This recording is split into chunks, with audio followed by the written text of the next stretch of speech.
बता दें कि सोने चांदी में जोरदार आंधी देखने को मिल रही है। एमसीएक्स पर चांदी का भाव 2 लाख के पार चला गया है। वहीं सोने का भाव भी 1,34,000 के पार पहुंच गया है। ज्यादा डिटेल्स लेते हैं मेरी सहयोगी मनीषा गुप्ता से।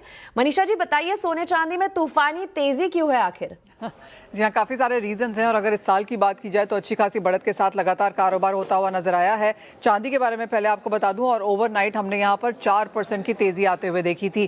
पिछले एक महीने की बात की जाए तो 22% की बढ़त है और इस साल में अब तक 120% से ज़्यादा की तेज़ी यहाँ पर चांदी दिखा चुका है।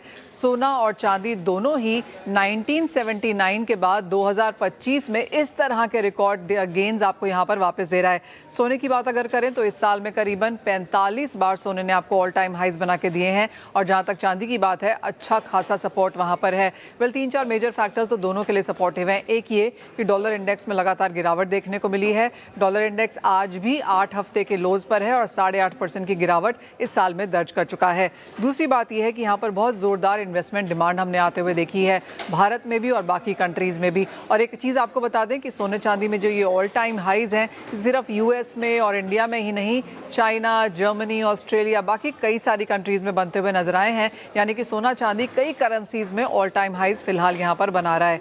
जो तीसरी बड़ी चीज़ है वो है सेंट्रल बैंक बाइंग, जो सोने में अच्छी खासी तो होती ही रहती है, लेकिन इस बार हमने चांदी में भी कुछ सेंट्रल बैंक्स को यहाँ पर निवेश करता हुआ देखा, तो क्लियरली चांदी सपोर्टिव है। चांदी में यहाँ पर इंडस्ट्रियल डिमांड है, physical investment demand, industrial demand, सभी कुछ यहाँ पर बेहतरीन है।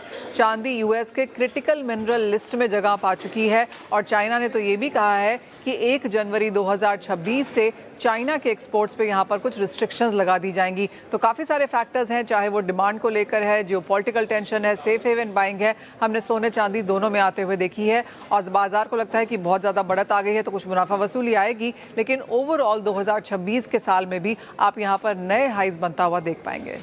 जी मनीषा जी, शुक्रिया इस पूरी जानकारी के लिए।